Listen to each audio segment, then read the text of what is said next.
Hello everyone, आप सभी का स्वागत है आपके अपने यूट्यूब चैनल जिसमें हम लोग अपने आगामी बोर्ड परीक्षा से संबंधित सभी पाठों का एक बहुत सूक्ष्म विश्लेषण कर रहे हैं और बहुत फास्ट रिवीजन कर रहे हैं। ठीक ना? तो बात करते हैं कि हम लोग डेरिवेटिव कंप्लीट कर लिए थे, तो what is the application of derivative. This is next next chapter. First book का हमारा लास्ट चैप्टर है एनसीईआरटी के अकॉर्डिंग कि क्या है एक्चुअल में। तो बात करते हैं व्हाट इज द एप्लीकेशन।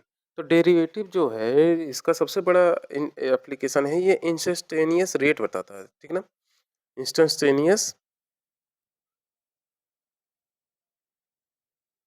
यानी क्षणिक, इंस्टेंटेनियस रेट ऑफ चेंज। अब इसका उपयोग क्या है? ये बताता तो है ये इंस्टेंटेनियस रेट, लेकिन एक्चुअल में ये यूज़ कहाँ पर होता है? तो ये यूज़ हो जाता है बेटा आपके साइंस वाले में। ये साइंस सेक्शन में होता है ना, बहुत सारी रिसर्च होते हैं, परिवर्तन की जाती है, देखते हैं कैसे हम लोग। दूसरा इकोनॉमिक्स यानी कि व्यापार से संबंधित हम लोग जिस स्टॉक मार्केट वगैरह लोगों को देखते हैं। तीसरा इंजीनियरिंग यानी कि कोई भी चीज़ जब हम लोग फॉर्म करते हैं ना, आप लोग देखे होंगे कि बहुत छोटा-सा मार्जिनल डिफरेंस होता है, आपकी मशीनरी को डिस्टर्ब कर देता है। उसमें फ्यूल कंज़प्शन, उसमें बहुत सारी चीज़ें आ जाती हैं। और वो यहाँ पे मैथमेटिक्स के अंदर हम लोग बात करते हैं कि मैथमेटिक्स में आपके एप्लीकेशन क्या है? What is the application in math? ठीक ना? तो मैथमेटिक्स में आपका, अगर मैं बात करूँ कि इसका यूज़ क्या है, मैथमेटिकल यूज़ क्या है, तो ये आपको 2-3 चीज़ें आपको बताता है जो आपने यहाँ पर बहुत फ़ास्ट वे में पढ़ना है।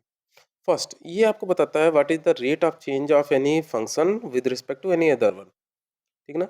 ये कैसे बताता है कि रेट ऑफ चेंज यानी कि किसी एक फंक्शन में क्या परिवर्तन हो रहा है, किसी एक पर्टिकुलर वेरिएबल के थ्रू, किसी एक पर्टिकुलर फंक्शन अदर फंक्शन के थ्रू कैसे उसमें परिवर्तन हो रहा है, ये आपको बताता है। सेकंड, किसी फंक्शन के मैक्सिमम और मिनिमम वैल्यूज क्या है, मैक्सिमा एंड मिनिमा, मिनिमा ये वैल्यूज क्या है और कैसे इसको फाइंड आउट किया जाता है, ये भी आपको कौन बताता है? डेरिवेटिव बताता है। तीसरा, कोई फंक्शन पे मतलब कोई फंक्शन बन रहा है, तो फंक्शन बन रहा है तो उसका एक कर्व भी बनेगा। कर्व यानी कि उसका एक साँचा भी बनेगा जिस पे वो कर्व आपका, जैसे साइन है ना, साइन का एक पर्टिकुलर कर्व होता है, एक पर्टिकुलर फिगर होता है। तो उस पर्टिकुलर फिगर में आपका टेंजेंट एंड नॉर्मल कैसे बनाए जाते हैं, ये भी कौन बताता है बेटा? आपके यूज़ होते हैं, हम लोग इसी के थ्रू हम लोग बनाते हैं। And the last one is that is monotonicity. ठीक ना? मोनोटोनिसिटी को ही आप लोग कहते हो इंक्रीजिंग और डिक्रीजिंग, कि वो आपका फंक्शन जो है एक्स के या डोमेन को बढ़ा रखने पर उसका रेंज भी बढ़ रहा है कि घट रहा है, दैट इज इंक्रीजिंग और डिक्रीजिंग। ठीक है ना? तो ये चार चीजें आपको यहाँ पर मैथमेटिक्स में आपको बताता है। तो बात करते हैं what is the rate of change. ठीक ना? रेट ऑफ चेंज क्या है? रेट ऑफ चेंज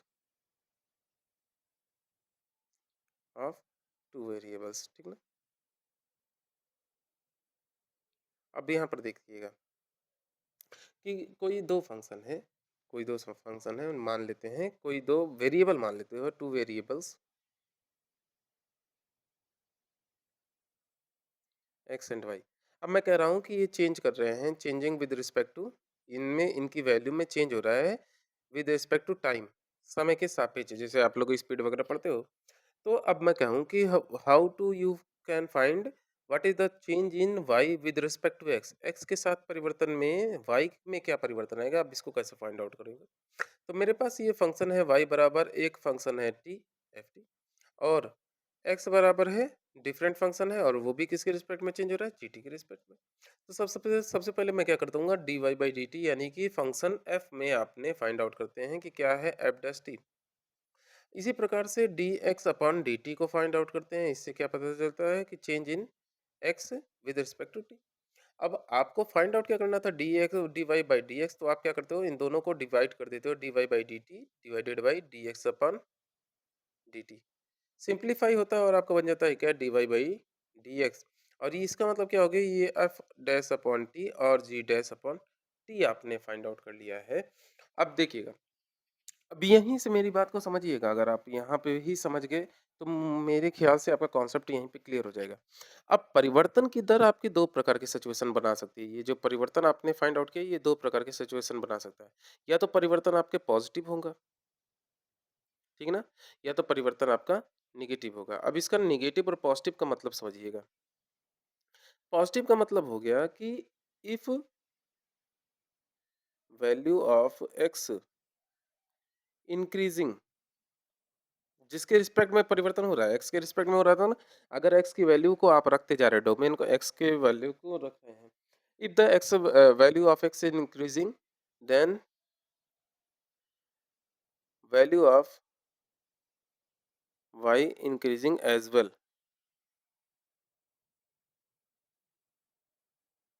अगर एक्स की वैल्यू को आप इंक्रीज कर रहे हैं तो वाई भी उसके साथ ही साथ बढ़ने लगे, तब उसको क्या कहते हो आप, पॉजिटिव उसमें वैल्यू आती है, और इसी को कहते हो क्या, इंक्रीजिंग फंक्शन। क्या कहते हो, इंक्रीजिंग फंक्शन कहते हो। दूसरा, अगर आपने एक्स की वैल्यू को बढ़ाया by increasing value of X, value of Y decreases, तो ये क्या कर रहा है, मतलब आपने एक्स को बढ़ाया, एक्स की वैल्यू को रखते जा रहे हैं, जिसमें जिसके रिस्पेक्ट में हो रहा है परिवर्तन, और वाई की वैल्यू क्या हो रहा है, रिड्यूस होती जा रही है। ऐसे सिचुएशन में जो आपकी वैल्यू आती है दैट इज नेगेटिव, और इसी को कहते हो आप लोग क्या, इसी को कहते हो डिक्रीजिंग फंक्शन कहते हो। क्या कहते हो, डिक्रीजिंग फंक्शन। समझ में आया ना, तो ये आपने समझना है। मेरे को दो टर्म है, मैंने एक एक क्वेश्चन इसमें आपके एनसीईआरटी में था, इसलिए मैं इसको बताना जरूरी समझ रहा हूँ। वन इज मार्जिनल कॉस्ट, अभी हमें इंक्रीजिंग डिक्रीजिंग का अभी और डीप चर्चा करना जरूरी है, क्योंकि इंक्रीजिंग डिक्रीजिंग इतना भी सिंपल नहीं है कि डायरेक्ट आप कर लिए। और एक है marginal revenue.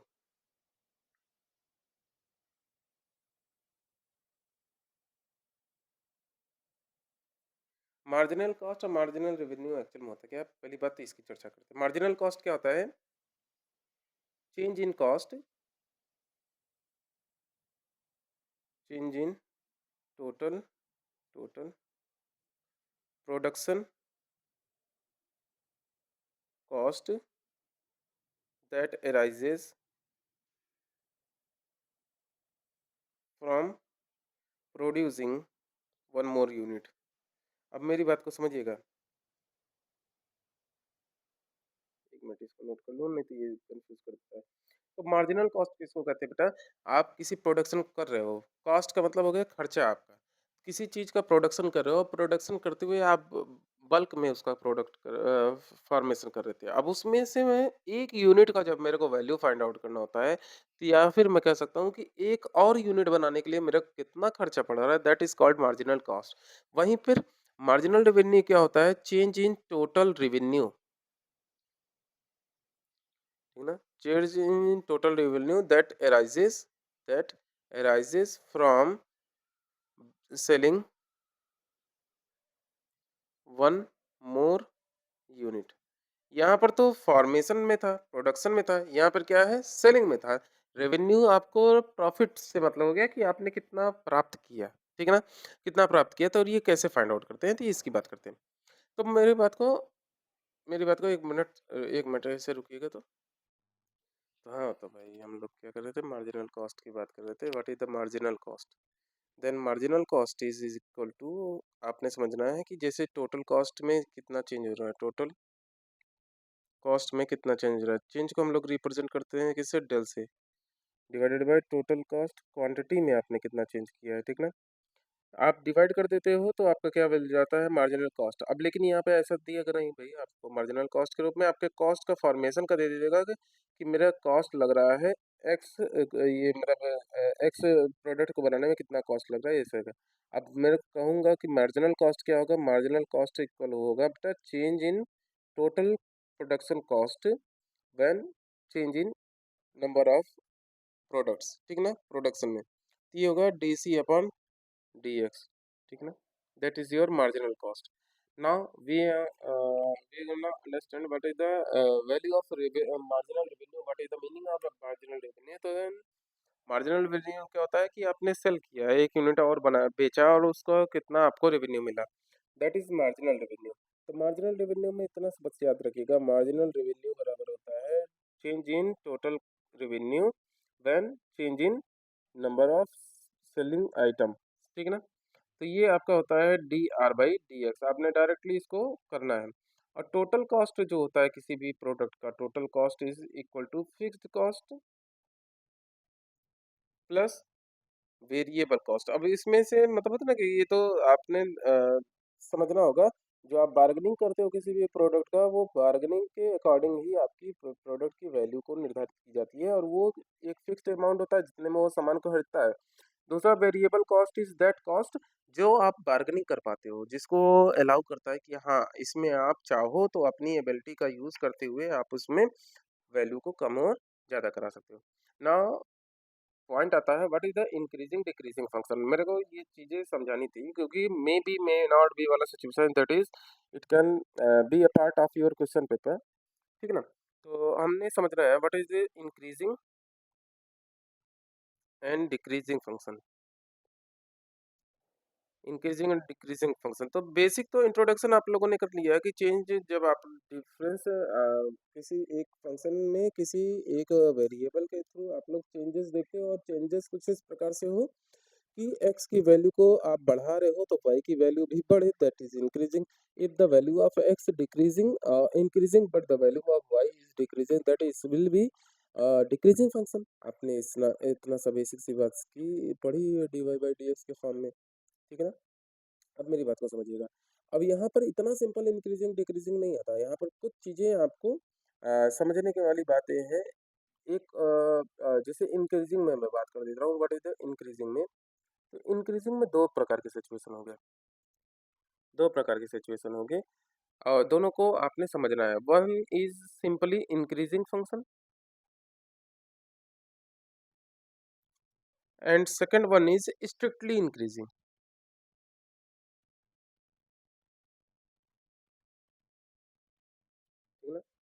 One is increasing और second one is strictly increasing.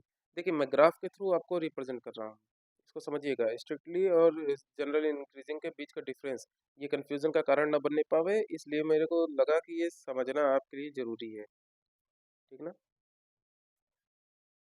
आपने वो स्टॉक मार्केट में ऐसा चार्ट देखा होगा, स्टॉक मार्केट वगैरह में।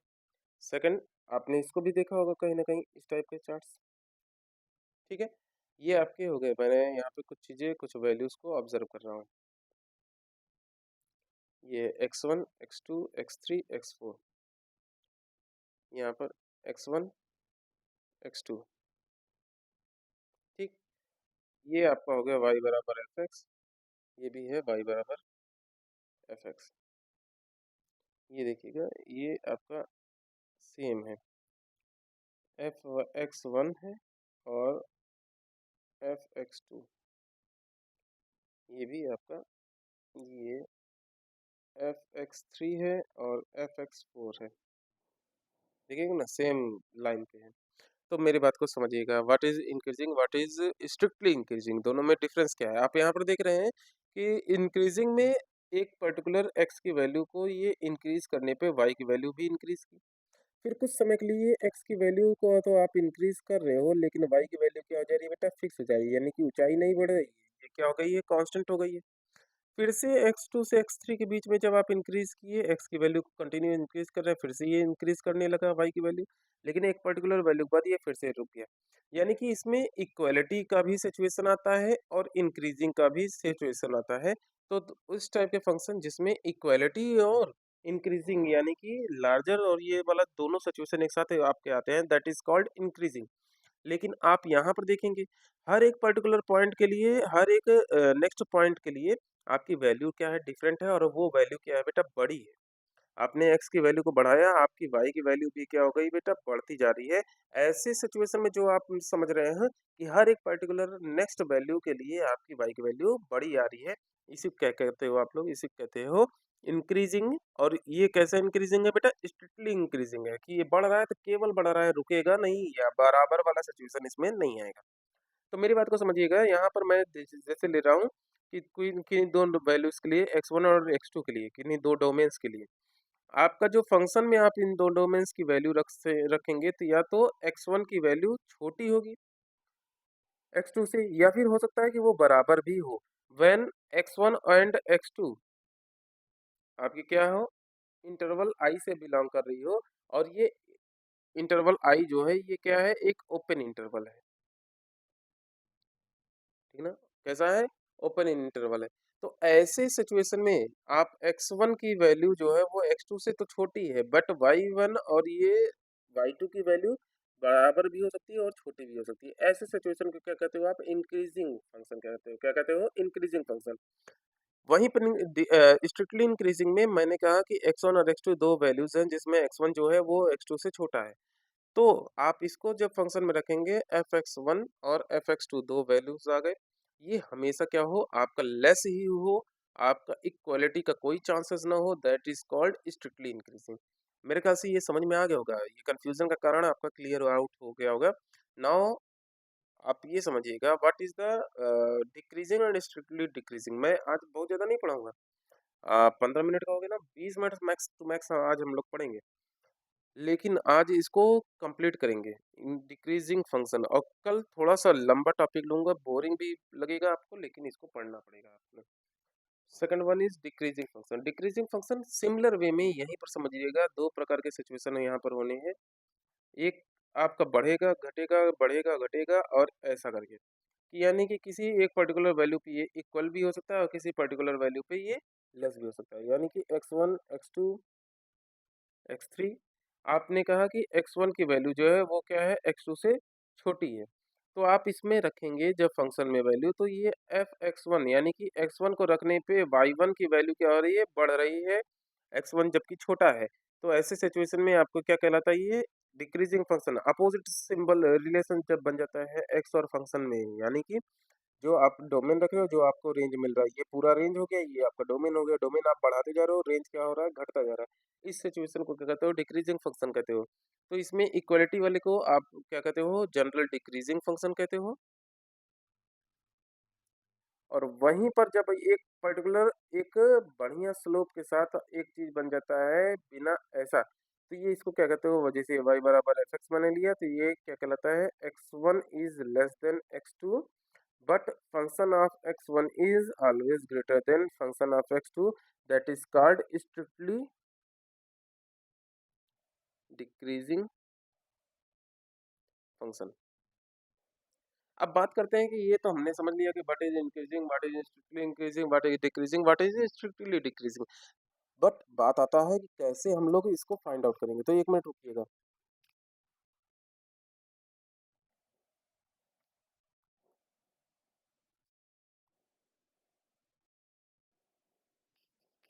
तो समझने वाली बात ये है कि एक कोई फंक्शन जो है वो हर मतलब पूरे अपने डोमेन से या पूरे उसके लिए तो वो इंक्रीजिंग डिक्रीजिंग वाला सिचुएशन नहीं होता है। आप उसको पर्टिकुलर इंटरवल्स में कैलकुलेट करते हो, तो वो इंटरवल को ढूंढना कि किस पर्टिकुलर इंटरवल में आपका जो दिया गया फंक्शन है वो इंक्रीजिंग है, किस पर्टिकुलर इंटरवल में वो डिक्रीजिंग है।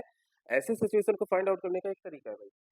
तरीका क्या है? मेथड मैं बताने जा रहा हूँ, स्टेप वाइज मैं नोट करूंगा, आपने इसको पढ़ना भी है और नोट भी करना है। मेथड टू फाइंड इंक्रीजिंग और डिक्रीजिंग फंक्शन कैसे हम लोग फाइंड आउट करते हैं।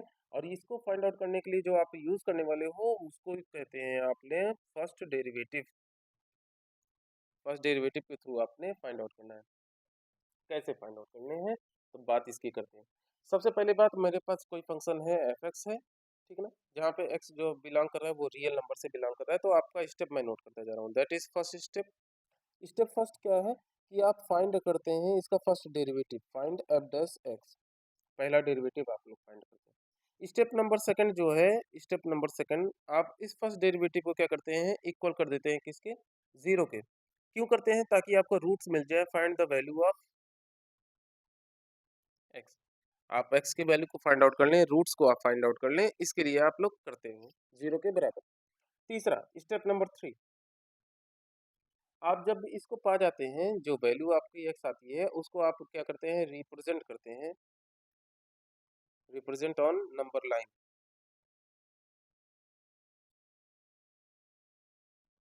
और नंबर लाइन पे इस x की वैल्यू को रखने के बाद, जैसे मैंने कहा ना, ये x बराबर a मेरा आ गया, मैंने x बराबर a रख दिया। रखने के बाद ये क्या हो गया? ये पूरा नंबर लाइन दो हिस्सों में बट गया। दो हिस्सों में बट गया। ये माइनस इनफाइनाइट था, ये प्लस इनफाइनाइट, तो ये दो हिस्सों में बटा। एक माइनस इनफाइनाइट से a तक ओपन इंटरवल, और एक a से लेकर प्लस इनफाइनाइट तक। यहाँ पर ध्यान देने वाली बात है, यहाँ ओपन इंटरवल ही आप ही प्रयोग करने वाले हो, ठीक है ना। तो ये क्या करते हैं? ये इस को आप जब नंबर लाइन पे रिप्रेजेंट कर देते हो तो ये क्या करता है, डिवाइड कर देता है, डिवाइड इट इन सब इंटरवल। ये सब इंटरवल्स में डिवाइड कर देता है, यानी छोटे-छोटे इंटरवल्स में तोड़ देता है। स्टेप नंबर 4, अब आप चेक करने जा रहे हो। अब आप जो यहाँ से 2 आपने उठाया, ये जैसे मैंने लिया x बराबर a लिया, या माइनस इन्फिनिटी वैल्यू है, ये प्लस इन्फिनिटी है। अब यहाँ से आप कोई एक वैल्यू उठाओगे और यहाँ से कोई एक वैल्यू उठाओगे। जैसे मैंने ले लिया x बराबर c b और x बराबर c, मैंने 2 वैल्यूज़ पे लिया। एक इस इंटरवल के लिए और एक इस इंटरवल के लिए, यानी कि एक लिया माइनस इन्फिनिटी से सॉरी a के बीच में, और एक लिया है a से लेकर इन्फिनिटी के बीच में। अब मैं क्या करूँगा, इन दोनों वैल्यूज़ को F dash B find out करूँगा, F dash C find out करूँगा। दोनों वैल्यूज़ को फाइंड आउट करूँगा, रख कर यहाँ पर एक्स की वैल्यू को रखूँगा। अगर इस वैल्यू को रखने पे एफ डैश बी बराबर ग्रेटर देन 0, तो फंक्शन क्या करेंगे, स्ट्रिक्टली इंक्रीजिंग करेंगे। क्या करेगा, स्ट्रिक्टली इंक्रीजिंग करेगा। ठीक है ना? अब स्ट्रिक्टली इंक्रीजिंग करेगा, आपका कहीं-कहीं इंक्रीजिंग भी लिख देता है। तो इसमें बहुत ज़्यादा परेशान होने की ज़रूरत नहीं है। अगर एफ डैश बी की वैल्यू क्या आ रही है, लेस देन 0 आ रही है, तो क्या है, स्ट्रिक्टली डिक्रीजिंग। ठीक है? वहीं पे इसी प्रकार से यहाँ पर भी आपको 2 सिचुएशन आ सकते हैं। दोनों सिचुएशन एक साथ नहीं आएगा, या तो इंक्रीजिंग आ सकता है या तो डिक्रीजिंग आ सकता है। तो अगर ये ग्रेटर देन 0 है तो ये पॉजिटिव है, पॉजिटिव में आपका क्या आएगा, इंक्रीजिंग आएगा, और नेगेटिव है तो ये डिक्रीजिंग आएगा। ये पॉजिटिव का सिचुएशन था। अब बात को समझिएगा, ये नेगेटिव का सिचुएशन। अब इस कंप्लीट इंटरवल में देखिएगा, एक बात को समझ लीजिएगा, अगर हाफ इंटरवल में इसमें, यानी कि इफ इस हाफ में, जैसे मान लो इंक्रीजिंग आ गया, इस हाफ में डिक्रीजिंग आ गया, अगर ऐसा सिचुएशन हो गया तो कंप्लीट इंटरवल के लिए माइनस इन्फिनिटी से लेके प्लस इन्फिनिटी तक के लिए ये क्या हो जाएगा बेटा, ना ही इंक्रीजिंग रहेगा ना ही डिक्रीजिंग रहेगा। तो इसको ध्यान से नोट कर लीजिएगा, ये कंफ्यूजन का कारण बन जाता है। If function is have two sub interval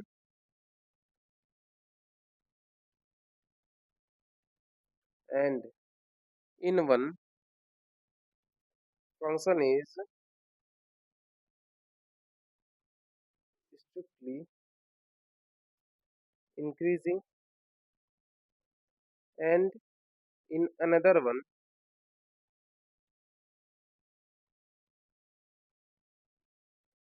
strictly decreasing, मैंने कहा ना दोनों में डिफरेंट अगर आ जाए, देन फॉर कंप्लीट इंटरवल, तो पूरे को आप एक साथ ऑब्जर्व करेंगे कंप्लीट इंटरवल के लिए। For complete interval function is neither increasing nor decreasing. तो ये फंक्शन क्या है, ना ही इंक्रीजिंग फंक्शन है ना ही ये डिक्रीजिंग फंक्शन है। समझ गए? तो आज के लिए बस इतना ही रोकते हैं भाई हम लोग। हम लोगों ने रेट ऑफ चेंज देख लिया, marginal cost, marginal revenue, and what is the meaning of increasing function, what is it's graph represent, how you can define increasing and strictly increasing, how you can define decreasing and strictly decreasing.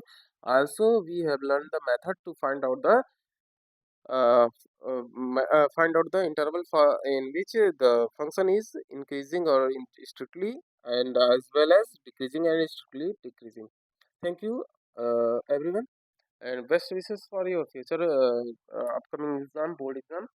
So पढ़ते हैं भाई, कोई दिक्कत हो, कोई confusion हो, कोई भी सजेशन हो तो आपका comment section is open, you all welcome. हम उसमें बातचीत करते हैं। चलिए धन्यवाद आप सभी का।